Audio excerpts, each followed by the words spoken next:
already know your boy DJ Skinny, Mr. Philgun. Welcome to another episode of Kicking with Skinny.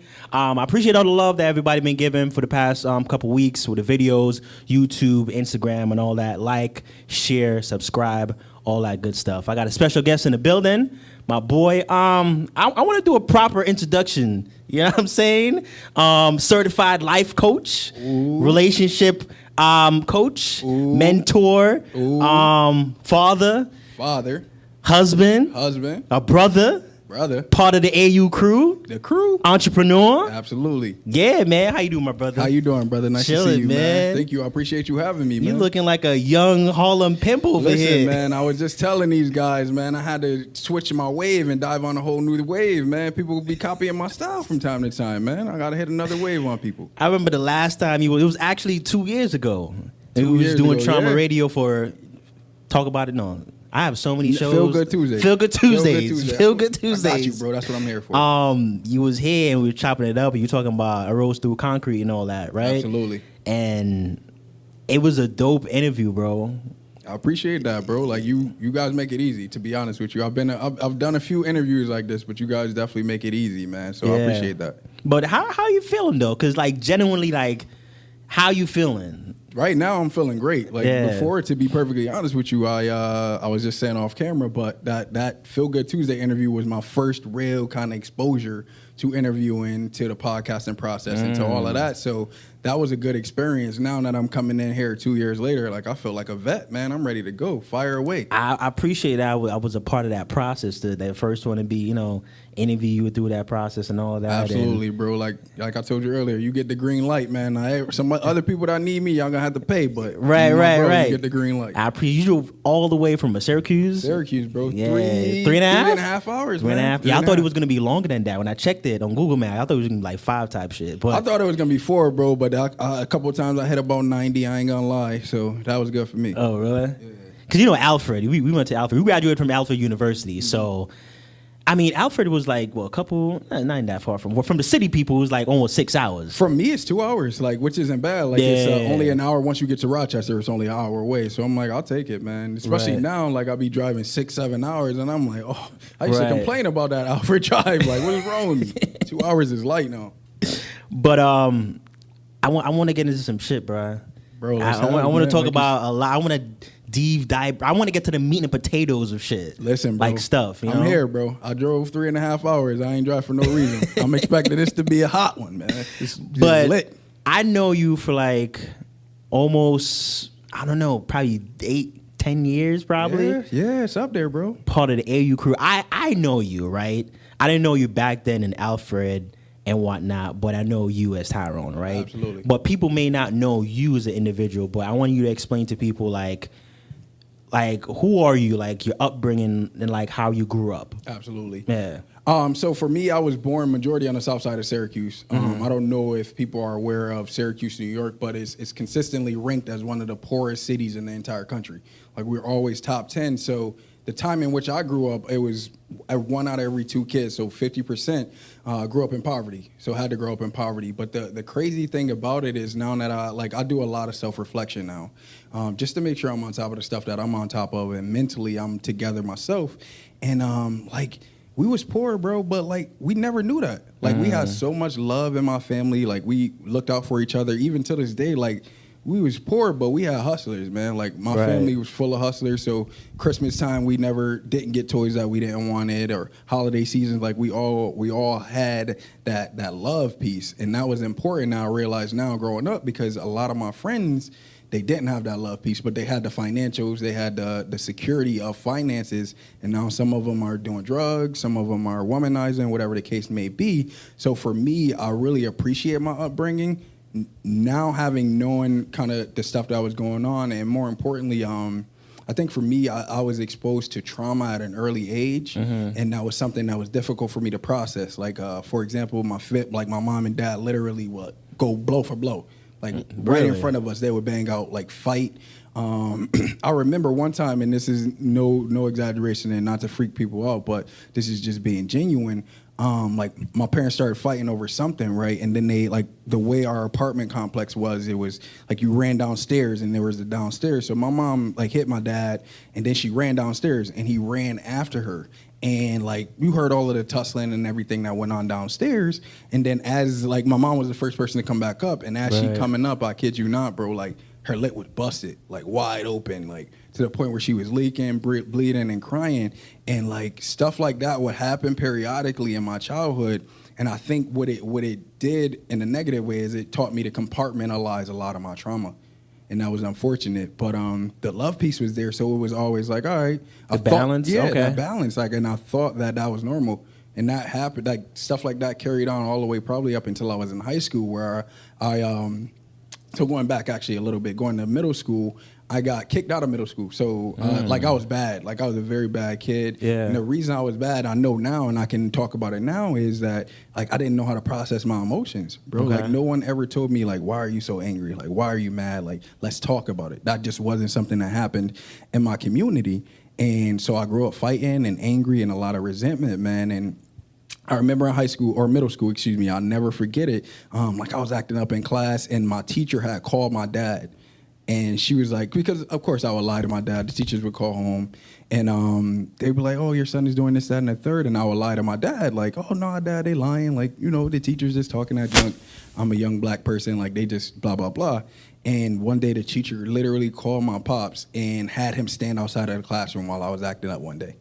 And he stood there, and I'm acting up. I'm like being a class clown or whatever the case may be. And I turn around, and he's standing at the door, literally like looking at me. And I'm like, oh, no hiding or no fronting on that one no more, right? And that day, he was like, yo, this is the last time you'll be in public school. Like, you will not be in public school again. And he sent me to Our Lady of Lourdes Middle School, which was a Catholic middle school.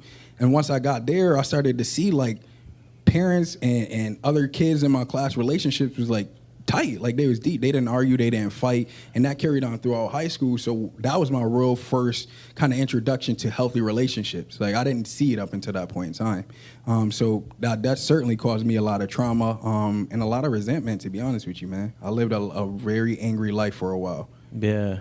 So just growing up, like, as just young, right, as any individual, like, you know, male, female, boy, girl, like, your environment, like, impacts you a lot. Oh my gosh, bro! Like I don't think people realize that. And your parents, your mom, your dad, that, what man, they like, say, all of that. Even bro. if you're like I feel like even your daughter right now, she's like by like one about to be 2. She's gonna be 2 in April. Yeah, like certain things like you probably even say around her. I know she's picking up, she's processing. Bro, you know what I'm saying? Literally, like it's incredible, man. Because like until I became a parent, I didn't even know that. But like even just as recent as the other day, bro, like I'm sweeping, right? And I'm like not thinking of it. She running around, nothing of it. She running around, and I'm sweeping, bro. Literally, I put the broom down.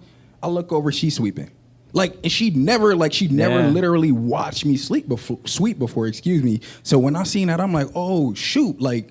She's mimicking what you're everything, doing. bro. Yeah. Like literally every single thing. Be careful what you say, bro, what you do. Bro. Even say to your wife, people around you, all of the that, house. bro. Like it's all like around her. I want nothing but love because I don't want her thinking that she'd ever have to want for love or affection or attention, which was something that I struggled with for a long period of time. Right.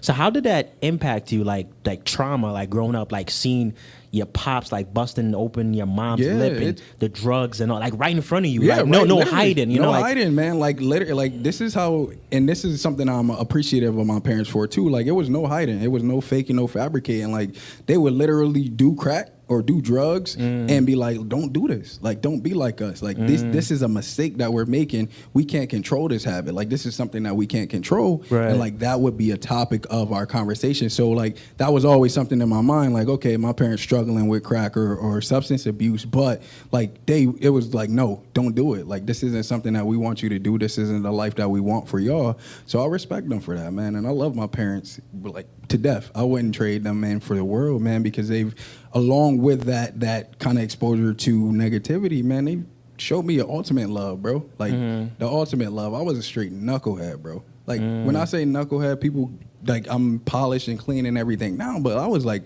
a bad kid, bro. Damn. It's crazy because you had the trauma and then you had the love. Yeah. So was it like, I guess, confusing to you? Like, Absolutely, bro. Like I lived a very twisted existence, I would say, up until, so probably up until high school, man. Because like I was a decent high school football player. Okay. Like, I was all right in high school football. So like, you know, when you're a decent high school football player, you usually exposed to more. So like a lot of my friends would be like, oh, like that I met in high school, be like, oh, come over to my house and come chill with us and whatever the case may be. And when I would go over there, like their parents wasn't fighting, bro. Like their parents wasn't punching each other, like they wasn't calling each other out of each other's name, Yeah. none of that. Like, and that junk was so That was weird weird for to me. you. It was, bro. Yeah. Like I would literally like, and I remember asking one of my friends, like, yo, your parents don't fight? Like they don't argue or nothing? And he looked at me like, and I'll never forget it, bro. Like right now I remember his face. He was like, what do you mean? And I'm like, oh, don't worry about it. Don't, you know what I mean? Because I'm like, Yeah. I didn't want my parents to. that's a normal for you, though. Yes, that was my normal environment, and that's what I did, bro. Like I normalized it for a long time, and I would say it really had me jaded, probably into my late 20s, bro. Like talking about 26, 27 years old before I started to shift in my thought process, man. Yeah. And it was pretty messed up, bro. Like it was fun, and it was also kind of walking on eggshells kind of thing a lot. Yeah. So I remember years ago you was telling me about this snowstorm in Buffalo. So I want you to go in detail and talk to people. Sorry, bro. That was good. I wasn't ready for that one. Talk to people about this Buffalo snowstorm, Bro, I need to. and what you went through in your mindset, your Bro. mental health, and like mentally what you went through, and how did you overcome that whole Bro, Buffalo listen, snowstorm? I'm just gonna tell my Buffalo experience, period. Like, cause I think I spent 7 years in Buffalo. So I went to Buff State after I started off in Alfred. Went there my freshman year, and then I transferred out to Buff State my sophomore year. So my sophomore through my senior year or whatever the case may be, I spent at Buff State, and like. I don't know if you guys know, but Buff State is known to be like one of the top party schools consistently in the country. So it's Yeah. like we party, bro. Like, and I had not had that exposure to partying.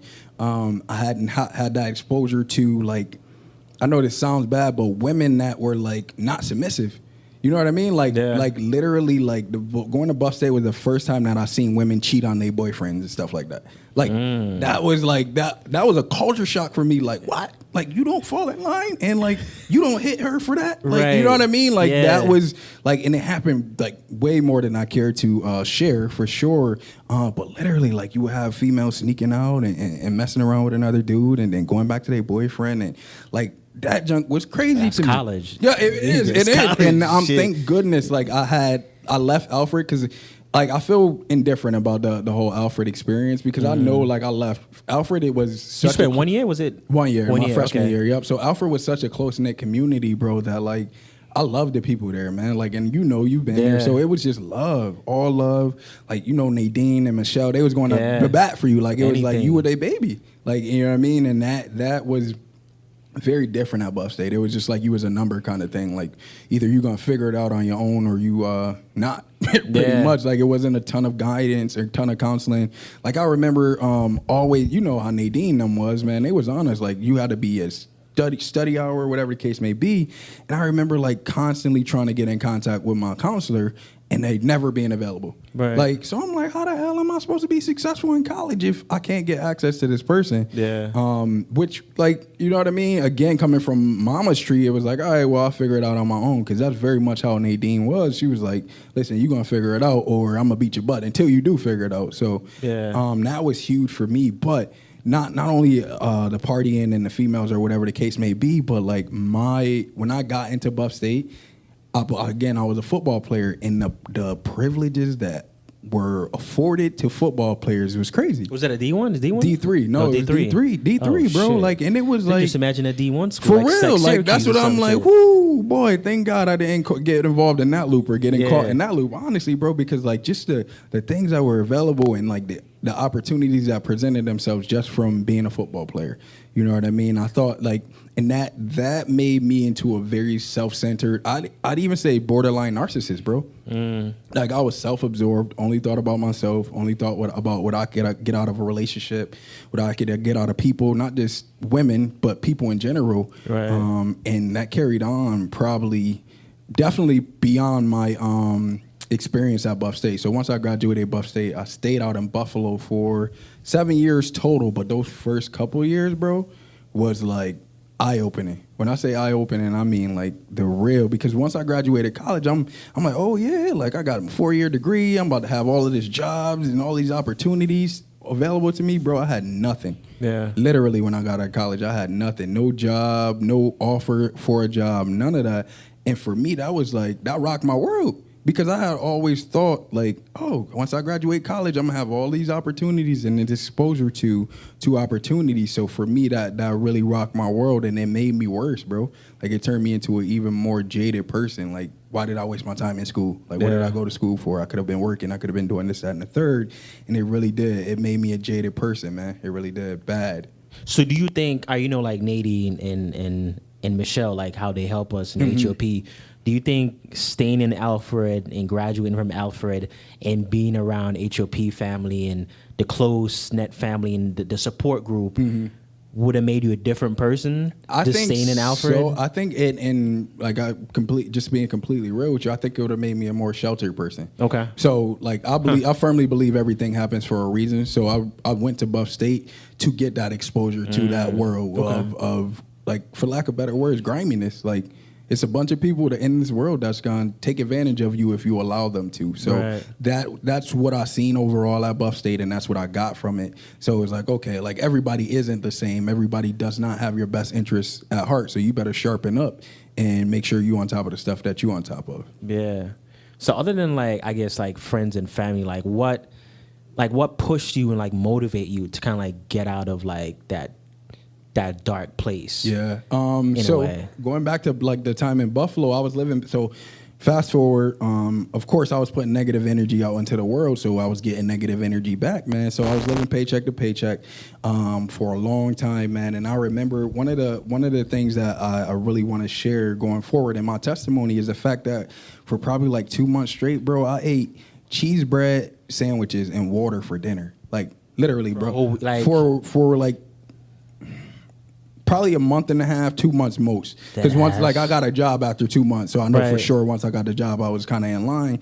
But like for that period of time, I literally was eating cheese bread sandwiches, bro. Not grilled cheese, like bread that you put cheese on. Not toasted. Nah, bro, not in the microwave though. Like, and that's how real life was for me. And and what it was, bro, is it was a lot of it was pride. Like I was so stuck in the idea or thought process that I was gonna be independent. I was gonna do everything on my own. I didn't need help from anybody, so on or so forth. Like, I literally, like, that was the point that I was at. I'm like, I'm willing to do anything, whatever the case may be, not to move back home to Syracuse, because I thought moving back home would equal failure, essentially.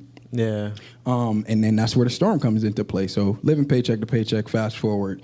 And then 2014, the winter of 2014, bro, I will never forget this for multiple reasons. Number one, it was a storm that had goddamn 9 feet of snow at my crib. Like, I'd never seen 9 feet of snow a day in my life. So that was crazy. I was not, like, we weren't allowed to go back home for like 2 weeks. So literally for 2 weeks straight, I was sleeping on my boy's couch, like washing the same drawers. Not to get too graphic, washing the same clothes and going to work, coming back home, washing clothes, and doing this, like, and that was my routine for 2 weeks straight. And then there were times where I tried it, because we didn't stay in the city of Buffalo. The city of Buffalo was pretty cool. It was clear. We stayed in Lackawanna at the time, which is out near the Buffalo Bills Stadium. Okay. And that's like the outskirts, and they didn't have those roads cleared, and it was still dangerous for that time. So I would try to sneak home after work and all type of stuff, and they would literally have roadblocks everywhere to get out of the city. So it was pretty real. Excuse me, but after that, man, I was done. Like, I was tapped. I was tapped, bro. I was like, nah. Number one, I've never seen that much snow in Syracuse. I haven't been home. I'm here living paycheck to paycheck. So I called my brother. Actually, was the first person that I talked to. And he was like, yo, what you doing, man? Like, why you even out there? Like, come stay with me, kind of thing. And when he said that, like, I'm like, all right, what's the word? It can't be worse than not going home for 2 weeks or whatever the case may be. But to be perfectly honest with you, as I was driving home, bro, like, I felt like a failure, bro. Like I literally was in a very, very dark place. At the time, I called it the abyss because it was just a dark place because I'm like, damn, like I worked my butt off to get up out of Syracuse, and now look at me driving back home to do all of this stuff. And all the way up until I actually got there and I started staying with my brother and literally being around family and my support system, I didn't see that other side. But the biggest thing that I would say, honestly, that shifted my thought process was working in residential, man. Like, I started working in residential in January 2015. I started working with residential kids, excuse me. And, like, my idea going into this residential place was like, oh, yeah, like, I'm going to be helping kids out, saving kids, whatever the case may be, bro. And, like, kids would come in and they'd be like, oh, my God, like, we're about to get this kid. He's the worst kid ever in the history of life, like, blah, blah, blah. We'd get the kid in, like, this kid is dope, bro. Like, this kid is, like, if you put structure in his life, like, I swear to goodness, bro, I always say this, people don't believe me, but I met a kid in there that was the illest drawer I ever seen in my life. Like, I've got tattoos from people in Syracuse that they say is nice tattoo artists. Yeah. This kid blew him out of the water. Yeah. Easily blew him out of the water. Then there was another kid that I had that literally, bro, he would pull up from 3. Like, he was a basketball player. He loved basketball. So he would pull up from 3, like, at half court. And I ain't never seen that, bro. Like, that's some Steph Curry junk. And he 14 years old. You know what I mean? Like, so I started to see that. But then I started to realize, bro, like, we getting these kids in here for a year, and then we sending them back into that environment in which they came from. And I always used to say, it's like taking an animal out of the zoo, bro. Like, taking an animal out of the wild, putting them in the zoo, you get them structured, they're going to be awesome. But once you put them back in the wild, they're going to revert back into those old habits, into those old routines. Yeah. And as human beings, we're creatures of habit, bro. So we do what we get used to. So they will leave and get right back in trouble. Right back in trouble, bro. So I'm like, you know what, man? Like, I got to do something more. Especially having an idea of how the system treats minorities and young black men. I'm like, I got to do something more. And that was the spark that kind of ignited my thought process to at least start to shift towards not necessarily thinking about myself, but thinking about how I can make a positive impact kind of in the community or in my family at least. Yeah. So I want you to talk a little bit about because you're an entrepreneur. Absolutely. Businessman, right? Yes, I'm not a businessman. I'm a businessman. You trying to quote Jay? Listen, man. Look at him. You see how this man dressed? You see, I got a fedora on, skinny, man. I'm here. I've never seen this guy in a fedora hat ever. I'm here, man. I'm here. I rose through concrete, right? Yes, so sir. Talk to me about that. Like, you just mentioned, like, you know, working in housing and all that. So that kind of like sparked. Oh yeah, that was honestly the first spark for a Rose Through Concrete. Like, I didn't even, like, I knew how to do something. Like, I didn't know what it was or how I was gonna do it, but I knew something had to be done because I had been on the other side of it now, where, like, yeah, everybody talking about kids are bad, whatever the case may be, but, like, are you looking at their environment? Like, are you really looking at, because even now, like, anytime somebody tell me, like, oh, this kid is bad or I got it bad, show me their parents. Show me their grandparents. Show me their uncles. Yeah. Like, you know what I mean? Like, show me them people and I can show you where the flaws in the environment is. So stop telling kids they bad. Like, I took that out of my vocabulary. Even now when people say my daughter bad, I'm quick to, no. She's active and she's exploring. That's what she's doing. She's not bad. Don't call her bad. Because once you start labeling kids bad, what else they gonna think? I see where you're going. Yeah, like, what else you gonna think? That makes sense. Especially from 1. Like, think about my sense. baby. She's 1 year old. So if you tell her she's bad from 1 until 13, you bad. Stop doing that. You know what I mean? Like, nah, bro. Like, you just struck a nerve. Sorry about that, bro. Let's get back to the regularly scheduled program, man. It's like yo, the brain is man, one powerful thing, bro. yo. I'm telling you, she a soft spot for me, man. So when I think about that, it's just like, damn. Like, and even me, like, I was always told I was a bad kid, bro. Like, and it was out of love, like, but people would literally, I kid you not, bro, you could ask my peoples whenever you get a chance, but people would pay me to cuss, bro. Like, literally, like, my aunt taught me to swear at a very early age, bro.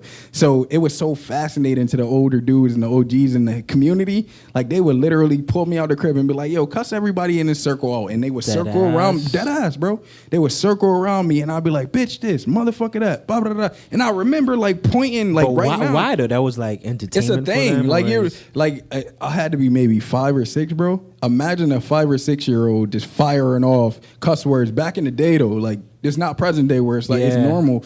that back in the day, like you didn't cuss as a kid. Like you cussed as a kid, somebody in the community was gonna beat you. Right. You feel me? Like to them, me being able to cuss and have that free reign to cuss, it was like entertainment. And that's essentially what it was. And they would literally be like, yo, my name Lil Fella is my nickname back home. Like that's what people call me. So they'd be like, well, they would literally put me out the house like, yo, Lil Fella, I'll give you $5 if you cuss this dude out. And I'm like, word, $5? Motherfucker, bop, bop, bop, bop, bop, bop, bop. Like, not knowing that, like, that's feeding into a lot of the negativity and the negative stereotypes that go with coming from that environment. Yeah. So yeah, man, that was the initial kind of spark that got me thinking about it. And then I started learning about emotional intelligence. Bro, listen. Emotional intelligence. I wanna get into that too, yeah. If you did not hear me say it, emotional intelligence. Bro, emotional intelligence. Like what emotional intelligence is by definition is being aware of feelings that arise within you. Mm-hmm. So knowing what situations piss you off, learning to manage those feelings. So being able to like not go into environments and lose your shit, basically. Recognizing that other people have those emotions as well. So like having a social awareness, like I'm not the only one that get jealous. I'm not the only one that get frustrated. I'm not the only one that gets sad, mad, whatever the emotion is. You're not the only one that experiences that, right? So having a recognition that you're not the only one. And then lastly, learning to manage your relationships. Like, so it's all about learning to manage your emotions and your relationships. And once I started learning that, I'm like, oh shoot, like, so you can be proactive before I even go into this room where I can't stand this mother effer. I'm gonna learn how to work through that, right? So it's like, all right, why am I going into this room in the first place? Yeah. Well, I'm going into this room to get a deal done. All right, I know I can't stand the person that's on the other end that's doing the deal. So let me make sure I'm being mindful of how I move, like my communication, my cadence, my nonverbal communication, right? And just having an awareness because you have to work with people. You know what I'm saying? Like, you cannot. So you got to put these differences aside. Exactly, like bro. And that's what, business. like, get rid of the emotions, bro. And I think, especially, like, people from my area or my community, like, we get so wrapped up in emotions that we don't see the bigger picture. But that's like, how people make their decisions. For real, bro. There's a lot of the emotions that's like, put that aside. For real, bro. Put that aside when you make decisions. And that's what emotional intelligence is. It's like, okay, you need this, I need that. How do we compromise, come to a middle ground, and figure this out? Because if we don't, I'm not going to get what I want, and you're not going to get what you want. You know what I'm saying? And I funny little side note, man. You watch Power? Oh, hell yeah. Yo, listen, man. I thought it was corny. Like so the second to last season, I felt like it was getting corny, but it was kind of like one of them shows that's corny, but I'm still watching it though. Yeah, it definitely fell off. I'm still watching it. I'm just trying to see who. Content-wise, it fell off a little bit. We're trying to find out who shot Ghost. Who shot Ghost. Coming back with January 4th or whatever. Fifth, yeah. Yeah, so that's a big deal. But no, man, like I was watching it and it just hit me one day that you know the dude that he's Simon. So he's a white dude that's in the show that he only call when he need money or he needs something structured or something like that. Simon, who? He's like an older white dude in the show. Oh, right. Simon. Talk, and remember he was beefing with him at the beginning. Yeah. Remember he was beefing with him at the beginning of this. Like they was going but tit for tat. I know where you're going with this now, bro. Emotional intelligence. Yeah, now they need each other. They went from all out war trying to. He called them back in this past season. Yes. And what it and that's what I'm saying. He's like, Ghost, you need me. You need me, right? And then knowing that Ghost is moving into a political position, I'll need you too. Yes. You feel me? So I don't like you really, but we could work. Yeah, let's do this business thing. And I think that like if people could just realize that, bro, our communities, period, would be a lot further, man. But we get into heavy emotions, and it's like, nah, F that person, I don't need them, blah, blah, blah. Like, nah, you probably will need them at some point in time, man. You just got to be smart about it. Yeah, you so right, man. For real, bro. Like, and it's evident in a lot of places. Like, you know how many people cannot stand Donald Trump, bro? Yeah. Like, that literally can't stand this man and being in this, but they're going to get the deal done because they country need it. They area need it. We all know he's an asshole, but at the same time, like, they need to get it done. Right, let's shut up. Let's get this work done. Yes, bro. I feel like us as a community, like that's what we do. We put it like we're a pride, like you know what I'm saying, like our egos. Yeah, like, but the reason is, bro, is because like a lot of times in our communities, we're taught that thought drives emotion. So we think about it and then we just go with it. But it's really emotion that's driving thought, bro. Like if we feel some type of way or if we perceive a situation to be a particular kind of way, that's what we running with. Like we like, nah, F that, da da da. Whereas in more affluent communities, we'll be like, yeah, I'm pissed off right now, but this gonna affect my community in this way and that. Let me just hide these emotions. Let me just kind of tuck that away. Isn't that hard to do, or like is it you have to practice it from a young age. Because I feel like, for me now, like I try not to make decisions off my emotions or like, social media, like run with a story. Like I gotta do my research first, and I put like, X, Y, and Z. You know what I'm saying? But I feel like, is it hard to like learn that? I think it's hard to learn it, but it's practice though, bro. Like I'm telling you right now, out of my own mouth, that I only started doing this maybe when I was 26. So let's say 26. Right. When I was 26, I started to learn these things that I learned about the emotional intelligence. That was my first kind of introduction. I'm 31 now, bro. We talking about 5 years, bro. Right. Like, you know what I mean? Like, so yes, it's gonna be difficult, but if you commit, like in a 5-year time frame, you'll have a whole new worldview, whole new thought process that's gonna get you further in life. What's your stance on just like relationships? Like you're married, right? Yes, like, sir.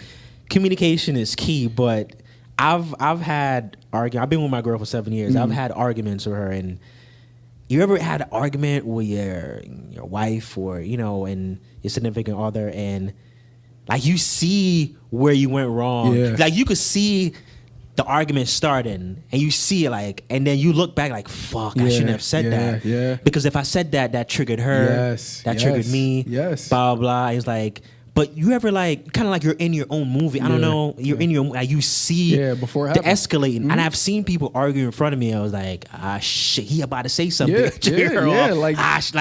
from 0 to 100, like Bro, fast. Like it happens, man. And like I used to, first of all, shout out to my wife. I love you, baby. I love my babies, one inside you and the one we got already.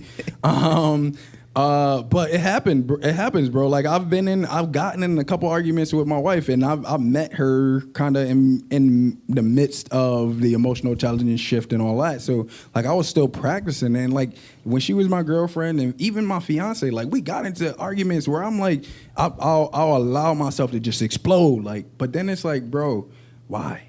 You know what I mean? Like for what? Like we got to start looking at stuff and before we even get to the point where we explode, especially if I love you, like, cause I want my message to be delivered with love. I don't want to talk down to you or treat you like you're not significant to me, because you are. You my baby. I love you. So I started to look at that, bro, and like something that I do now that I think is like profound, and I try to tell everybody, especially when you feel yourself, because when you get mad, there's an area in your body that you start to feel it first. Like it's just sensation you feel. Either you like your ears start to get hot, your head start to get hot, you start to feel it flowing up from your feet. Like it's coming from somewhere. So there's an area of your body that you're starting to get mad. When you feel that, bro, like you got to be proactive.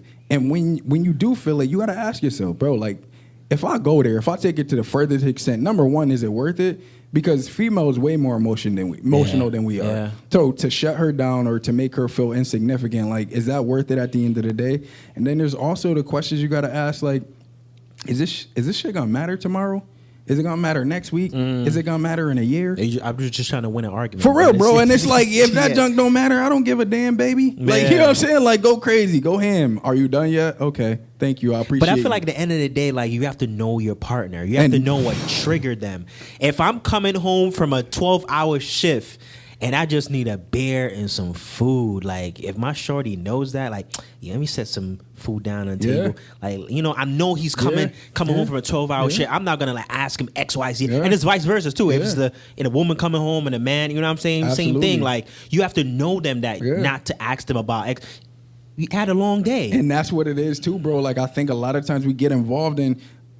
All right, I'm about to get deep with you, bro. No, go ahead. All right. So a lot of times we get involved in relationships, not knowing the fact that, like, there's a chemical, literally, and you can look this stuff up. Like, there's a chemical release in your brain that, like, when you see somebody, if they bad, like, say for example, you're attracted to girls with big butts. Like, if you see somebody with a fat butt and a pretty face, like, there's literally chemicals that release in your brain that's like, oh, goddamn, like, oh, like, you know what I mean? We're like, human, I mean, like, we've all experienced this before. Right. Like, I know I have. And there's chemicals released in your brain, and it's like those chemicals can last from anywhere from 3 months to 6 years. So, like, literally, you could be feeling somebody for all the way up until 6 years, and then wake up on that 6 years and 7th day, like, nah, I'm not feeling this person. Like, I don't know what I was thinking, or I don't know what I was getting into in this situation. So, like, that's important, bro. Like, you got to have a knowledge of, like, is this an endorphins release situation, or is this somebody I can really build with? And you'll see those flags as you go along. But what'll happen is we'll get involved in those relationships. We'll have sex, have a kid. Now you got a kid, and 6 years later, you don't even like this dude or girl, and you got to deal with them still because there's a child involved, and that's where the resentment piece comes into play. Now it's like, yo, I hate this dude because he don't do this, that, and the third, or I hate this girl because she don't do this, that, and the third, where you wasn't really taking in consideration all the red flags you saw early on in the relationship. But people don't talk. Yeah. Like, I feel like, all right, so we boys, right? If we Yeah. have an issue, like, say last year, I feel like we should have talked about it, like, probably like last year. Immediate. Not building up. Like, Immediately, bro. you Like, know? don't, if even like, now, I'll just be honest, like, if you bring up something that happened mad long ago to me as a topic of discussion and you not my wife because she always get the grace, like, you can't be around me no more, bro. Yeah. Like, I don't even want you around me because how long have that been dwelling in your brain? Like, how long have you been sitting on that? And what kind of passive aggressive stuff have you done I was in in between college then students, and so there? that passive aggressive shit is For real, bro. Like, yeah, for real, bro. Roommate and it's like, issues and shit. For Yeah, real, bro. yeah, It's I like, know. yo, what happened in between then and now? And like, I was in relationships with people like that before, prior to my wife. Like, literally, like. And like something would happen and then months would go by and they like, oh yeah, you did this, that, and I'm like, whoa, like you had a problem with that and you just now saying that? Something ain't right, bro. Like something's not right, and like you'll see that a lot, and people like that, not even just boyfriend, girlfriend. I invite people to stay away from them. Yeah. Like, because it's like you got some other stuff going on, some ulterior motives going on, which is cool, but move out your way. And when I notice with my girl, like, she's the type of person, like, I like to, like, ash it out right then and there. But she's the type of person, she's silent. Like, she just want to take some time and sink it in. And I've learned that. Yeah. Like, babe, let's talk about it. Like, why we was mad about it. And, like, I've learned, like, let her have her space. Yeah. Let's talk about it tomorrow. Yeah. I'm the type of person, like, let's figure it out now. She's like, all right, let's talk about it tomorrow. Yeah. Yeah, so I figured that out, and you learned your partner, bro. You learned your partner, which is like, how many people, I shouldn't say how many people, let me backtrack. It's not a lot of people that's willing to put in that work, bro. Yeah. Like, a lot of people just think a relationship should be this way. If it don't go this way, then I'm out of here. Right. Like, no, you got to learn that person, bro. Like, especially, like, for me, one of the biggest things that, like, I love my wife for, bro, is, like, she literally was patient with me, bro.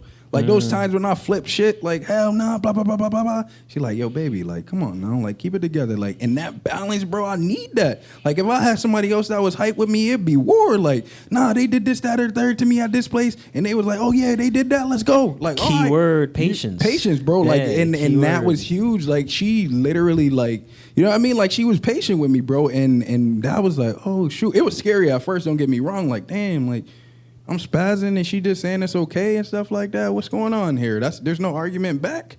But I needed that, bro. Like, I needed that balance to understand, like, everything don't deserve a 10, bro. Every reaction, like, every situation don't deserve you to be here. Like, some situations deserve you to be here. Some situations you don't even need to address, bro. Like, some stuff is just like, oh, he said this, that, and the third about you. Whatever. He not where I am mentally, so all right, whatever the case may be. But, like, I was very reactive, bro. Especially, like, when I first met her, I was reactive, bro. Like, you say something, I'm like, oh, what? Oh, on it, bro. Like, and we ain't even talking. Like somebody about just attacking you. You know what I mean? Like, and it was as a result of my trauma, bro. Like, that was what it is. Like, I can't let you slide off of nothing. Like, you can't say this to me without me saying what you say or, like, how you feel. Are you sure you feel in this type of way? Even if the person that's communicating with me was just communicating it. If I felt some type of way or I felt it was like a little sly, we talking. Like, what you trying to do? You know what I mean? And I think that type of mentality plays into society where it's like people want you to react so they can be like, oh, see, I told you, look at that angry black man. You in over control here. of your own emotions, though. I always tell my RAs that. Like, you working with college students, you live on the floor with them. Like, you work for Res Life. Like, students could say certain shit to you, but you know you work for us. You can't really, like, go off on them. Listen, you in control of your own emotion. Bro, like, don't let people you my boy, man. Dude, like, you just hit a spot for me, man. Yeah, like, bro. I've learned that, like, 2 years ago. You in control of your own shit. And that's the thing, bro. Like, literally, I don't give a damn what happened to you outside of you. Yeah. I don't care what happened to you. Like, I not literally. This is in a figurative context. But, like, whatever happened outside of you, you are in control how you react, right? So you can't, like, I used to always get kids that be like, oh, well, he made me do that. Like, how?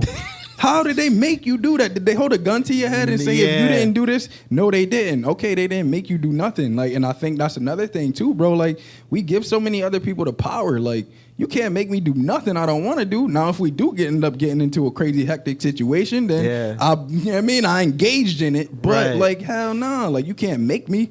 I'm in control. And I think that a lot of times that people miss that, bro, is like, nah, bro, like, I don't care if you, like, everything is 50-50 when it comes to you. Like, your job is 50-50, your relationship is 50-50. At any point in time, if you're not feeling that other 50%, bye. Gone, you know what I yeah. mean? Like, and don't even waste time. Yeah. Don't even waste time, because, like, when you continue to engage and waste time in those situations, that's where the resentment come into play. Like, oh, this mother effer making me do this, or this person making me do that. Like, nah, bro. Nah, this is my decision. I'll be jobless for a while, or I'll be without a woman for a while if this is the case. But, like, I'm making the decisions. Yeah. Like you said, you 100% in control of the way you respond to situations.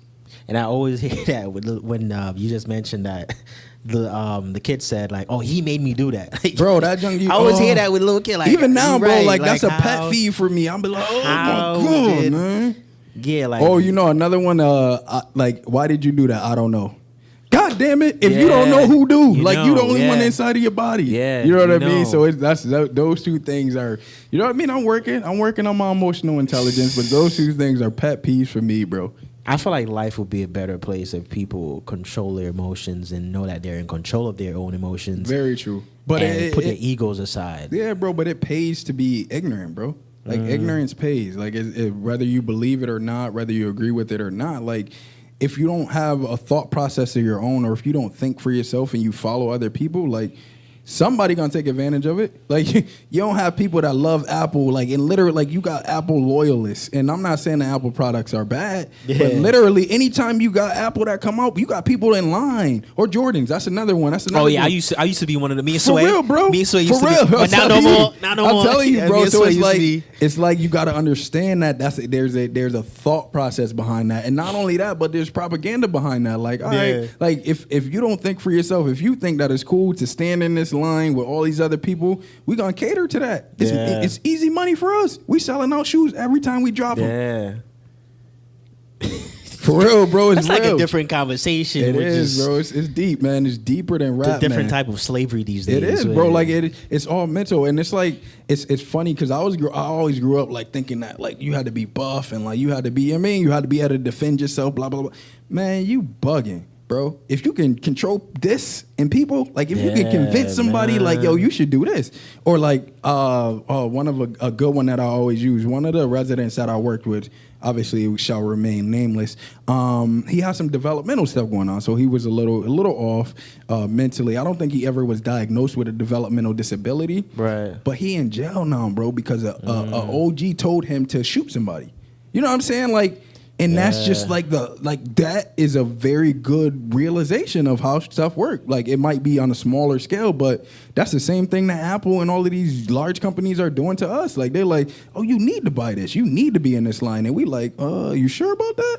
And they're like, yeah, you do. And then we like, all right, well, get in the line, man. It's kind of like every 9 months, like For real, the bro. 11 came out, like For real, like, bro. And this November coming up, For like, real, bro. And it's gonna be another phone locked in for like another like yeah. what 2 years 2 to pay years, like bro. pay $1,100 off. Yeah, bro. Like, and it's amazing when you get that view of it. And again, like, I'm not like, don't let me trying to sound like I'm putting these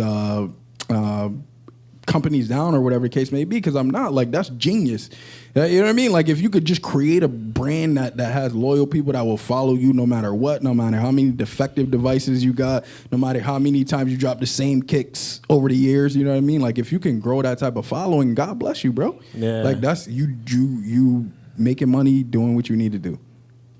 So earlier you mentioned like working with resident and seeing where they came from, right? Mm-hmm. So me just working with college students, like it's so much stuff I want to ask. Like just it's a lot of stuff, bro. Mm-hmm.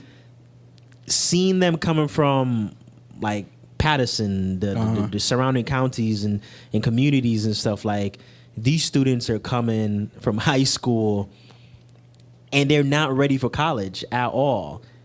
Not at all, bro.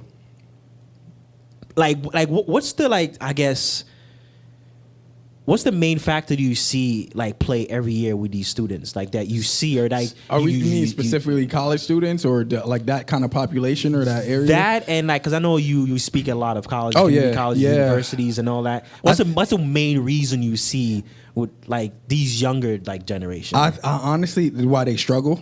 Just to make sure. I think, man, like there's a huge social skills deficit, bro. Like something that I was even just talking to my dad about probably a couple days ago. Is like when we came home, bro. Like it was no phone, no PlayStation, no nothing. Like you was getting that work done. Yeah. You wasn't playing with your friends. You wasn't doing none of that, bro. Like you were not. You were going to your room. You were doing your homework. If you needed help, mommy or daddy was gonna help you, or my older sister was also a big piece of my life. Growing up. So like we were doing our homework and then we might be able to socialize or whatever the case may be. Now I think a lot of parents give their kids free range, which I don't necessarily agree with that, bro, because it's like, all right, here, go play with your friends, or you could talk to your friends, or like, you know what I mean? Like people getting tablets and phones at like 5, 6, 7, 8. Yeah, and I'm that's like, the times though, man. and that's the time. So it's like we're catering to a society that's creating a gap of social skills, which is not good, bro. Because one of the most alarming things that I've seen recently, bro, is that adolescents from the age of like 10 to 14, suicide rate has increased.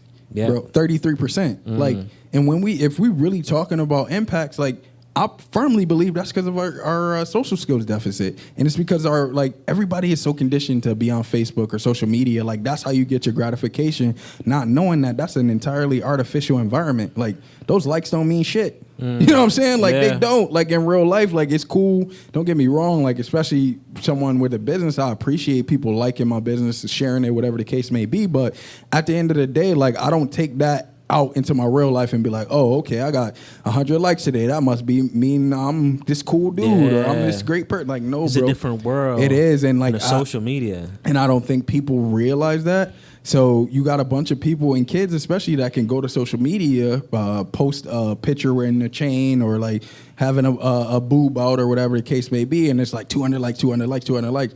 But that same person can't go into society and have a conversation with somebody like near you, like because they live on their phone, a tablet, and computer. It's creating social anxiety, bro, and it's unfortunate. It really is. That's the biggest thing I see, where it's just like people are scared to be social, like scared to come up to you and say hi, how you doing, or like. A thing that I like to do with college students especially is ask, tell me your 5 strengths. If you can identify 5 areas of strength, okay, now you got a little something going with you. Then I'll take it to the next level. Tell me your area of weaknesses. Give me 5 areas that you think you weak in or you need improvement. Yeah. Like, if you could do that, now I'm like, okay, somebody been teaching you these skills and teaching you how to be self-reflective and do self-evaluation. Right.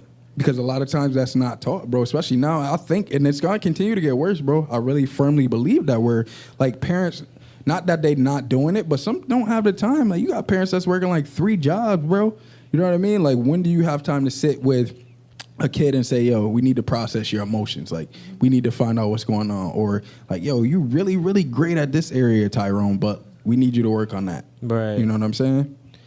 Yeah, it's just interesting to see like how this technology era is gonna go. It's a shift, bro. Like, and it's not all bad. I think what happens is we need to have somebody that's a buffer, bro. That's like, okay, it's cool. Like, even entertainment. Like, I had an argument with. I wouldn't even say argument. I had a conversation with somebody the other day about Cardi B, right? And they're like, oh my God, Cardi B is the worst. She's infecting our kids. She blah blah blah. She's making them. And I'm like, but Cardi B only getting money. You know what I mean? Right. Like Cardi B's only thought process is to get money. Whatever that means at the end of the day, if that means creating a list of young ladies that feel like it's okay to be hoes or whatever the case may be, she don't care. Like she living her life. It's up to you as a parent to be like, yo, you know what? Cardi B is just entertaining.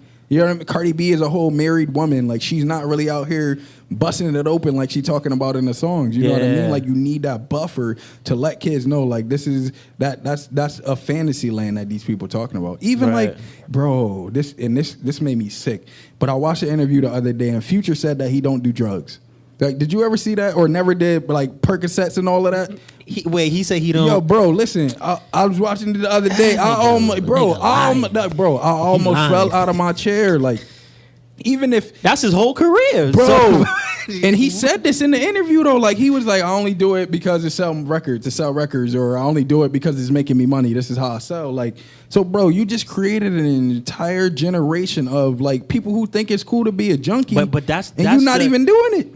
That's the generation, even with Mac Miller and Juice WRLD Pass. That's what I'm saying, bro. Like, and all these young artists, like there's the no pills buffer, bro. And Like back in the days in the 90s, like it was weed. You know what I'm saying? Like, like, hard drug. yeah. Like, weed ain't gonna, not gonna kill you like that. You know, but now it's shifted. You know what I mean? Like it's shit. Like you literally have these young people that shift in their thought process. Like, oh, Percocets is cool, or like, God rest his soul, Juice WRLD swallowed all them pills. Like, are you, bro? What? Like, you thought nothing was gonna happen to you? I'll go to prison. No, know what I mean, like, listen, or like, yo, where's the dude on the team that's taking charges? Yeah, you know what I mean? Like, come on, bro. Like, that was just bad. All of that, bro. Like, but it's the reality too. Like, you know what I'm saying? So that's why I keep saying this buffer thing. Like, you need somebody to be like, hey, listen, like, we know that Future is very famous and he making this money off of saying Molly's and Percocets, but listen, this is the real deal. You do Molly and Percocets, you can end up with holes in your brain. Right. Like, you can have seizures and die. You know what I'm saying? Like, that piece of it is not being brought But to the table. is it exposed to them with the tablet and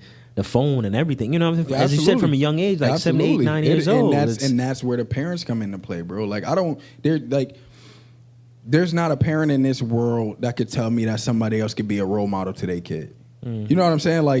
And now I say that with a grain of salt. If you have real struggles like mental health, if you do drugs, you on cocaine, crack, whatever, like if you really have some stuff going on with you, by all means, like get yourself straight before you interact with your kid. But like how easily people be telling like, oh yeah, like this is my role model. Like ain't no way. Let Abigail Nyla Mae Dixon tell me that Cardi B her role model. Man, I'm like, man, listen. She probably won't say that. Yeah, You as a listen, dad, man, listen, let it, bro. What, bro? Listen, man. Listen, I have to use some scare tactics, man. I take all her CDs and set them on fire right in front of her. Like, nah, this ain't happening.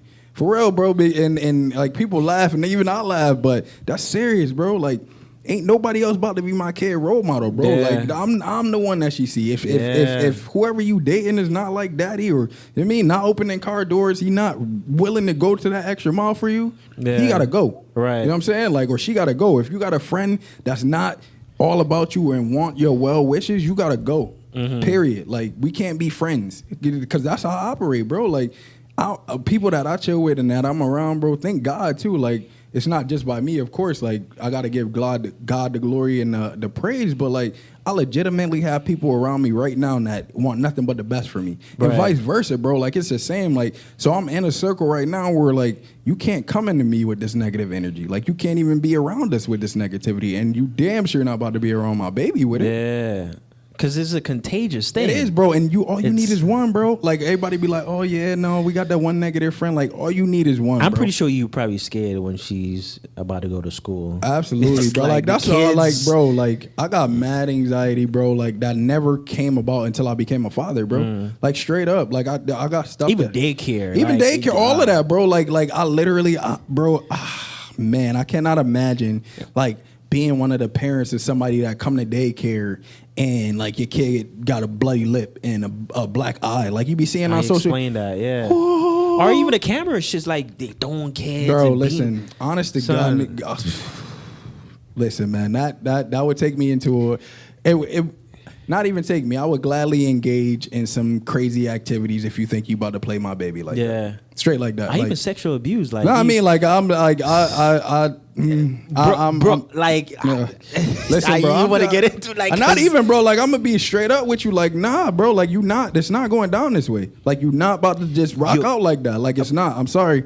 I'm pretty sure you know this, but you have some sick people in this world. You do, bro. Like, and that's why, like, I want to leave my kid around nobody, bro. Like, listen, and that's how I am. Yeah. Like, you bugging. Like, can't happen. No, she can't. Like, no, like sleepovers. And no, shit? none of that. You tripping, bro? None of that. Yeah, bro. listen, I tell people this too. Like, if you want my daughter to sleep over at your crib, prepare for me to stake outside your crib. Like, you know what I mean? Like, and I'm so serious. Like, I'll sleep right in my car to make sure everything good money over that way. Because the second my baby called me and start crying, your kids, especially real, like bro, with all these young with my women life, being kidnapped. Like, with lately. my life, bro. Yeah. Like, listen. This is a family thing, bro. Like, you take one, you better be prepared to take all of us, bro, or you gonna have some fun on your hands. Yeah, this shit. And it's wicked, bro. Like, we just in a wicked world, and that's the good piece about social media, though. Like, you get that exposure to the sick people in the world, so you can't go around here thinking, oh, it's okay if you walk down the street by yourself, or it's okay if you... Nah, bro, it's not okay.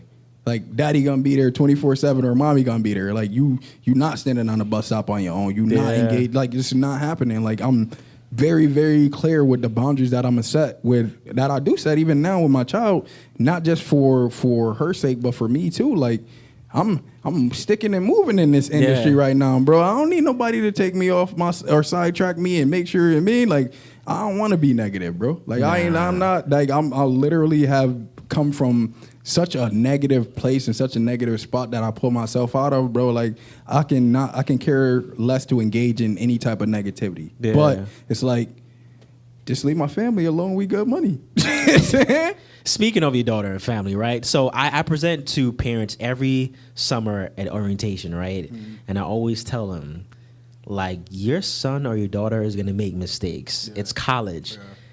And they look at me like I have 3 heads. Like, yo, it's life. They're gonna make they're probably not gonna like their roommate. Yeah.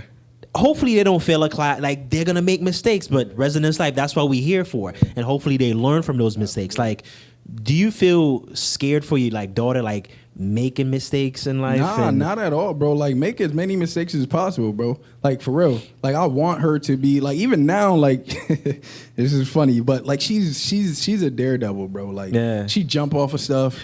You know what I mean? Like, just crazy stuff, bro. Right. Like, real quick story. Like, literally 2 days ago, right? So we sitting on a couch. Like, we have a couch, basically kind of this distance away from each other, and she jumping, and I'm like, baby, stop jumping. Like, you gonna hurt yourself, right? And out of the corner of my eye, bro, I don't even know what prompted me to look over again, but I saw her body move different. So she went from jumping up and down like this to like this. So I look over, and as I'm looking over, bro, she's flying through the air like this. Like, she literally is flying in slow motion, like on some Matrix junk, And I'm like, oh shoot, and caught her, bro, literally right before she hit the ground. And she laughing like, ha, ha, ha, ha. Yeah. And I'm like, yo, you have no idea. Yeah, what about if I did call? Bro, the danger in that situation. Yeah. But it's like I take those moments and I'm like, instead of getting frustrated, because immediately my first reaction is to yell or become frustrated with her, because it's like, yo, that's dangerous. For sure. But I got to process that and look at it like, bro, like, this is her being creative. She's exploring right now. You know what I'm saying? And I think a lot of times that we limit our kids' ability to explore, and that causes them to have social anxiety, bro. Like, and this is where this whole social skills deficit comes into play. Like, nah, bro. Like, and I'll be telling people in my area too, like, don't invite me to an award show. Don't ask me to come up on stage to receive an award if you don't expect my baby to be up there with me, bro. Like, and it's not just about me and her. It's about the exposure to crowds now. Like, now when you go into a crowd, you don't got to be nervous, baby. Like, we did this already. Like, you know what I mean? Like, and it's building a body of evidence for her so she see as she get older, you don't got to be scared to speak in front of your class, baby. Like, remember when daddy took you on the stage, and remember when we did this, that, and the third. Like, so use your words. Use your words, bro, and that's it, bro. Like, I'm exposing her to as many things as possible. She can make as many mistakes as possible because daddy gonna beat her. Like, you know what I'm saying? Like, daddy gonna beat her to catch that. You know what I mean? Like, literally, not to turn that into a kind of an analogy or whatever, but daddy gonna beat her to catch you, bro. Like, you know what I'm saying? Like, and I don't care what nobody say. Like, my daughter can be the wrongest person in the world, bro. She won't know that in public. Like, we riding. You know what I'm saying? Like, if she wrong, we riding with that. And then I'll come explain it later to her where she was wrong at. And then if I need to, I'll come publicly and explain where she was wrong at. But nah, you won't get the satisfaction of making my daughter feel like she insignificant. Yeah, because I see a lot of helicopter parent. Like, for real, come, bro. And we talk in behalf of the student. Nah, bro. I was like, why is the student not coming to my office talking to me about their roommate issues? Like, why are you in this? I get it. Like, mom, you could talk to mom, but mom shouldn't be calling me about a little washing up dishes in the damn And what you gonna do kitchen now when mom gone? Yeah. You know what I'm saying? Like, what you get, because that's going to happen. And please don't get me wrong. Like, I'll prepare my daughter for that piece too. By the time she get to college, you're going to have to be at a stick and move, baby. You know what I mean? That's just because college is just a preparation for the real world, bro. Yeah. And if I'm coming in here and talking to your RD and you 18, 19, 20, 21 years old, whoa. Like, I done taught you how to. By then, she should know how to navigate through an intellectual conversation. Nobody over a certain time, clean up your dishes, passive aggressive emails and all that, bro. And texts, and that's where the parent, that's what I was saying. That going back to the original topic of discussion, the parent got to realize you the influence. Like, if you keep coming in and saving them, when are they gonna save themselves? Yeah, man. Yeah. Because I see a lot of parents, they go oh, is there a curfew? Yeah. Curfew? I think it's come on, college. The other funny thing is this is an affluent area. You know what I'm saying? So I think a lot of those parents, like, they used to that. Yeah. Man, my pops was like, I love my dad like to death because he was like, all right, you gonna fuck up. You know what I'm saying? Like, but it'll be all right.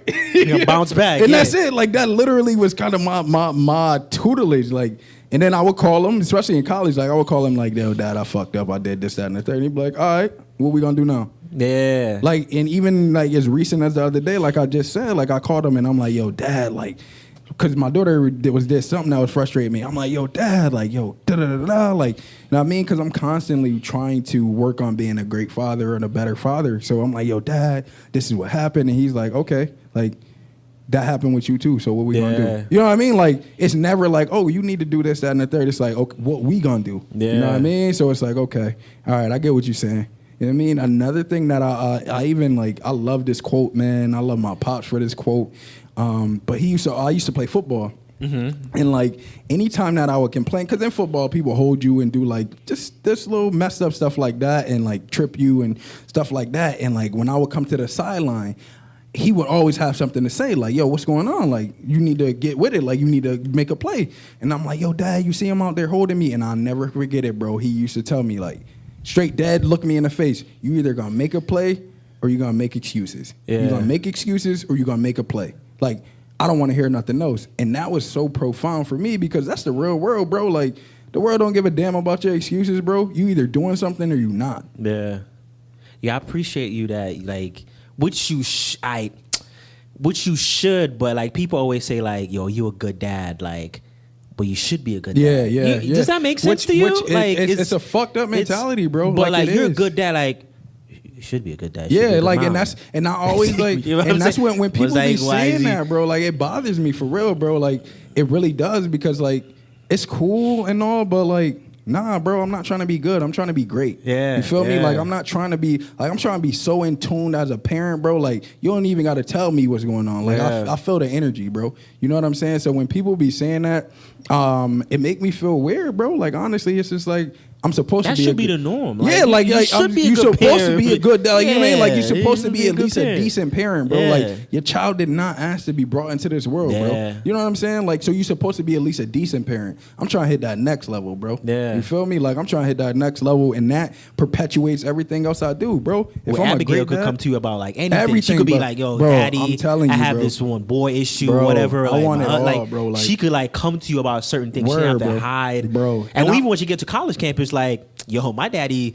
always tell me he loves me. For real, You know bro. what I'm saying? Like, who what? for real, What? bro. Give me Like, Instagram, for whatever. real, bro, like- hey, I'm not for that. Yeah, and that's it, bro. Like, and I just want that connection, bro, because like I've been in places or just mentally, not that I ever literally was abandoned or literally didn't have anybody below. Yo, bro, I felt abandoned during periods in my life. Like, I didn't have nobody to talk to. You know what I'm saying? Like, Yeah. not even like just my parents, period. Like, I couldn't really be myself with anybody. And I felt like that, bro, because I didn't know how to process emotions. So it's like, now that I have this understanding and I know how to process emotions, I would be a fool to set my baby back, bro. Like, regardless of whatever it is that is communicated, even if it's a boy thing, like, I'm not gonna lie, I'm gonna be mad as hell. I'll probably go outside and yell and, you know what I'm saying? Right. Get myself together, like, woo, shake it off. But like, I want to hear that, bro, because like, Yeah. who else you gonna tell? Yeah. Who else can you keep it real with? Like, I want the all the way authentic version of my baby, and I want her to know, like, daddy here, bro. Yeah. You know what I'm saying? Like, daddy here, we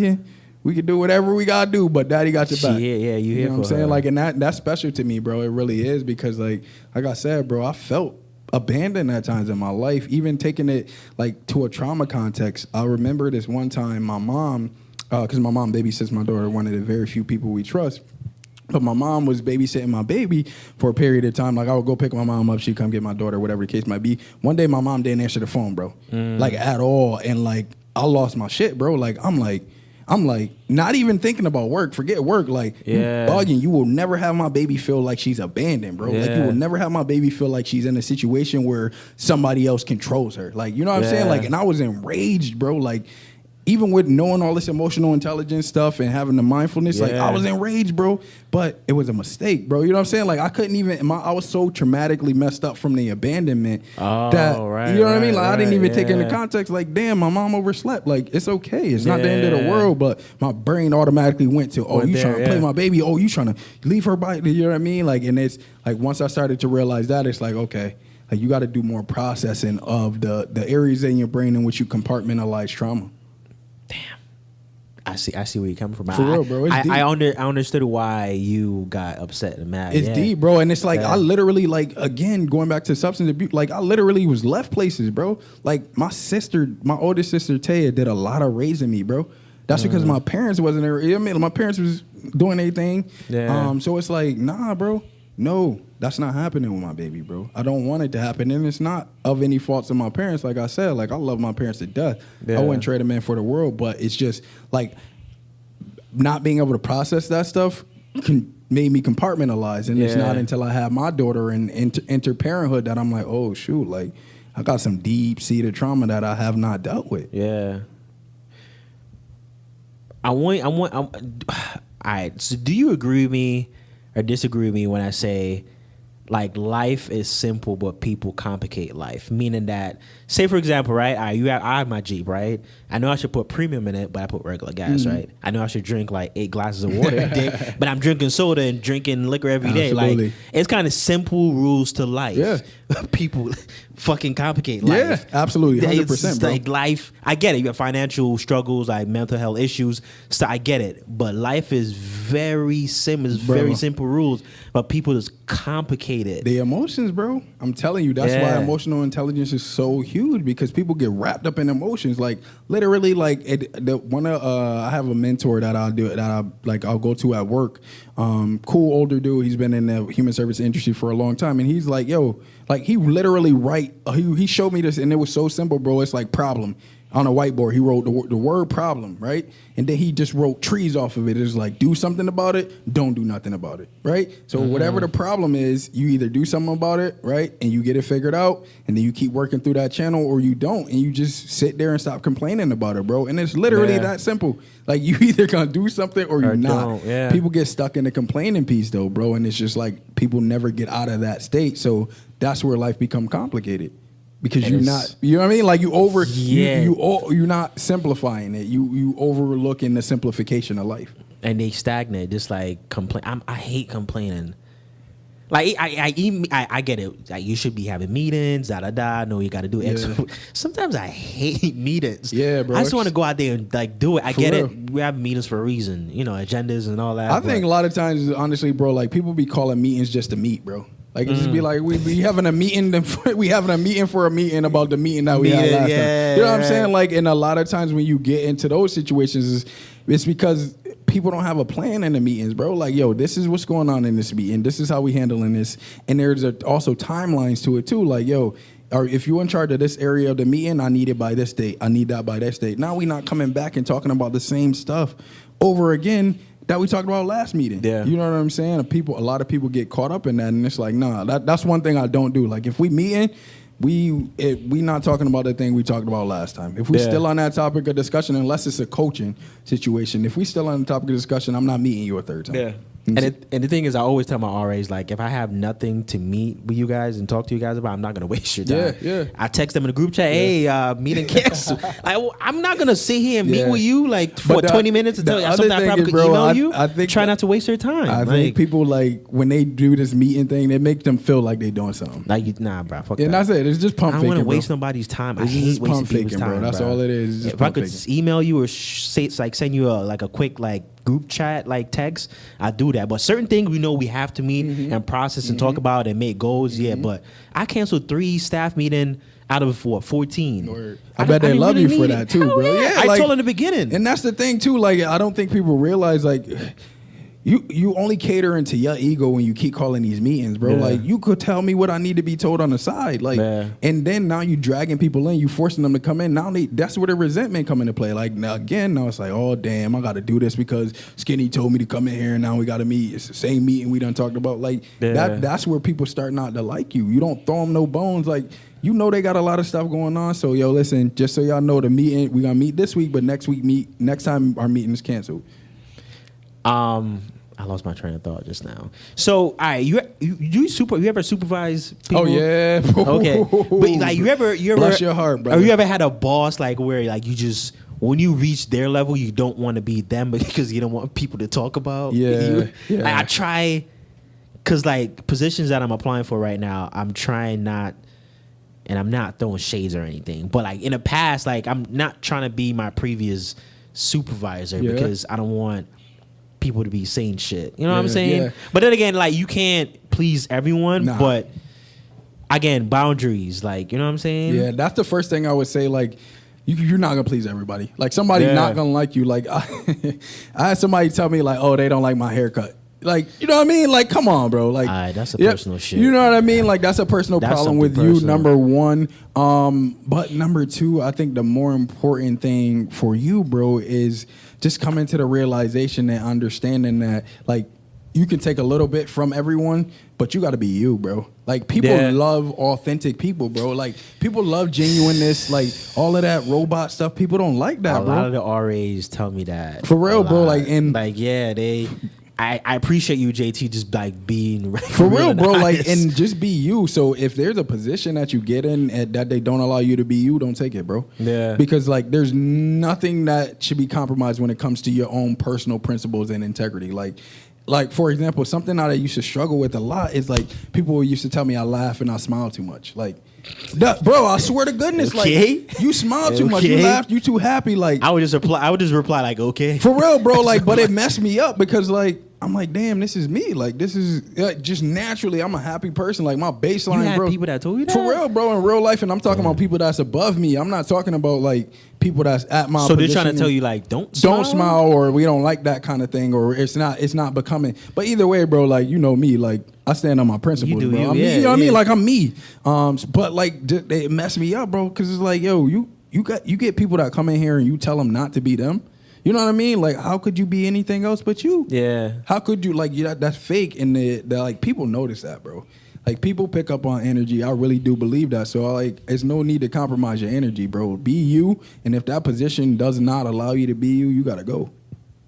Yeah, you're right, man. I don't know. I can't be fake. I Word, can't. and that's the thing, bro. Yeah. We like, people are so conditioned to like be like to compromise, bro, to assimilate. Like, this person said this, that, and the third, so I need to do this. Like, no. You know what I mean? Like, I'll take your advice. Don't get me wrong. Like, I'll listen to you, and I'm not gonna be dismissive of any type of advice because I think that's naive. But like, I'm gonna do my thing. You know what I mean? Like, I'm gonna be me because I've gotten this far by being me. You know what I mean? Like, of course there's tools and stuff that we need to learn to get to a next level, but Right. my baseline is me. Like, I'm a happy, jovial person. If you don't like that, if you don't like smiling, then that's not the place for me. Yeah. And what I've learned just by talking to you over the years in this conversation is like emotional intelligence is like practice All the time, over bro. time. Because I'm pretty sure like you do this, you present to people, but at the same time you probably get into, I mean, little I guess disagreements or arguments with your wife or probably yeah, family bro. members. But at the same time, we're a human being, but you're practicing Bro, all every the day. time, bro. Like, All the time, bro. Like, and it's funny because like I find myself like definitely still struggling with my temper, bro. Like, Yeah. But it's only when you close to me. You know what I'm saying? Okay, like, right. if you outside of my don't family, really if you're get not that. my wife, you're not Yeah. my kid, man. Listen, go ahead. You doing all? Go ahead, go that way. You know what I Yeah. mean? But like, if you in my family, I have a certain standard of expectation that I expect you to meet. Like, our expectations don't dip, bro. Right. Like, I don't care what society tell you. Like, this is our expectation. You gonna meet that. Or you're going to figure out a reason why you can't meet that. As a Yeah. family, and this is just me talking as a family. So if you get close to me, there's a certain expectation I expect you to meet. Like, I'm not compromising on that. Right. So don't ask me to compromise on that. So there's going to be days where you don't hit the standard, and then we can talk and process that. Like, we could be like, all right, bro, why you didn't hit that standard? Oh, bro, I got mad at Shorty, or I lost my control. All right, bro, what we going to do to work on that next? Like, all right, here we got to, like, you know what I mean? And then the other thing is, like, I can come across condescending. Like, I'm like, a lot of, especially with my brother, like he get me, but like a lot of times we be telling each other, figure it out, bro. Like I'm not working you through a coaching model. Like figure it out. Like this is my delivery to him, and it would be my delivery to like y'all too, because the crew is my boys. So it's like, no, I'm not taking you through no coaching model. Figure it out. Like look at me in the face and tell me you're gonna figure this out, because you're gonna figure it out. Right. You know what I mean? Like, and that's just my expectation. It's for myself too. Like I expect myself to be great, bro. Like I don't come into no situation and expect myself to be like, all right, just meet the standard. Like, no, bro. I'm trying to blow through the standard, and if you near me, you gonna blow through the standard too. And I'm gonna show you how to do it. For sure. Because I know you have this Man Up project. Oh yeah. And man. I wish I was closer. Is it in Syracuse, right? Yep, Yeah, I wish it was in Syracuse. Cafe Sankofa, man. It's been going on for like what, three months so far? 3-4 months. 3-4 months. Yeah, man. Yeah. Yes, sir. Yes, sir. It's bruh. I salute you, because I don't see a lot of that. Yeah, bro. And the Man Up project is, if you want to explain to them like exactly what. So what it is, bro, is it's a mental health group, bro. Like it's a mental health group where we just come in and we talk about mental health, like barriers that we face For men, yeah. For men, yeah. specifically for men. Barriers that we face, man. Let's see, some things that have come up recently or in the past, like how do we deal with relationships with a difficult baby mother? You know what I mean? Like something like that. How many people are processing that? You know what I mean? Processing their emotions, emotional intelligence, all these things that we definitely do discuss that, because like I just said, bro, like I was 26 when I figured it out, or 27 when I started to change my thought process.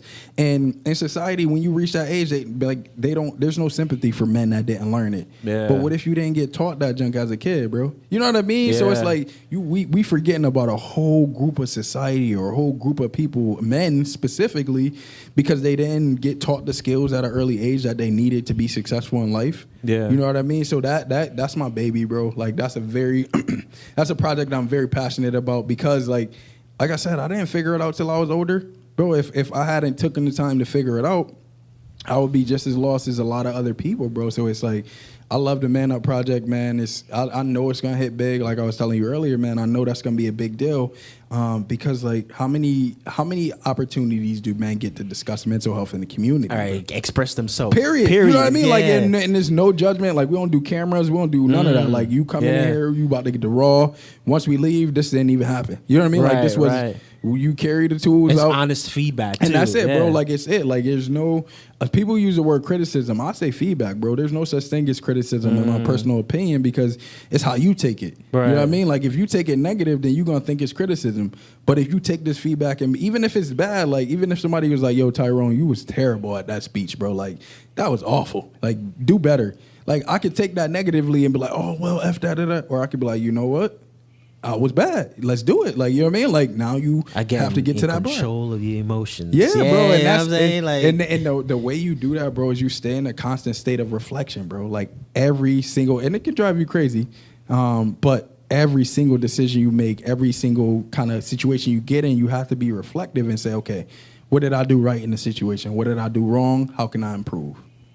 yeah, we need to have more projects like that, or just like more sit down with. Yeah, like, man. Like even men, like in think of how many general. men just absolutely afraid to be themselves, bro. Like we got so many roles that we play in society, and so many people telling us we should be this or that. Like it's confusing, bro. Like if you don't have solid principles or stand on solid principles, it's hard, bro.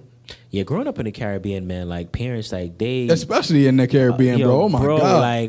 like you know, like my emotions is not there, like my mental is not. You're fine, you're Yeah, good. and that's the thing, bro. They Like know shit like crazy. it in the Caribbean, stigmatizes, bro. Like for real, like bro. Honest to goodness, I'm so happy that mental health is something that we talking about now, because Yeah. if you talked about mental health when I was growing up, you was weird, you was like lame, suck it up, don't cry. Like that was what was the reaction, bro. So it's like, this is good, bro. Like this is a great thing that we're even having these discussions, because for so long men told to suck it up. Suck it up. Don't cry. Don't do this. Don't show emotion. How? That's human being. Like to be human is to be emotional. So to tell me not to show emotion is crazy. Bruh, I salute you.